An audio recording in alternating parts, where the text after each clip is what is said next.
Cooch Behar special পান এটা। 3টে সুপারি একটা খৈনি। কাঁচা পান একটুখানি এক সাইডে চুন আর হাফ কাঁচা সুপারি, এটাই খাচ্ছে সবাই। কোচবিহার স্পেশাল। ব্যাটা খেয়েছে, গালটা করো। গালে পান আছে তো? আর কার গালে পান আছে তোমার দেখি? গালে দাও, গালে দাও, গালে দাও, পানটা গালে দাও।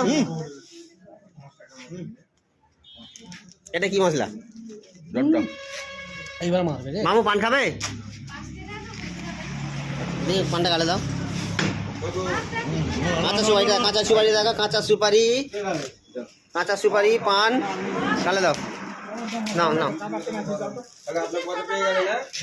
মাথা ঘুরলে রিস্ক নেই বলে দিচ্ছি, মাথা ঘুরলে রিস্ক নেই, মাথা ঘুরলে রিস্ক নেই। এই পান খাবে? কাঁচা সুপারি পান, ঠিক আছে। মামু পান খাবে কাঁচা সুপারি? না। দেখি আপনার গালটা দেখি, কাঁচা সুপারি পান আছে? ঠিক আছে। মাথা ঘুরবে না তো? ও বাবা, ঠিক আছে।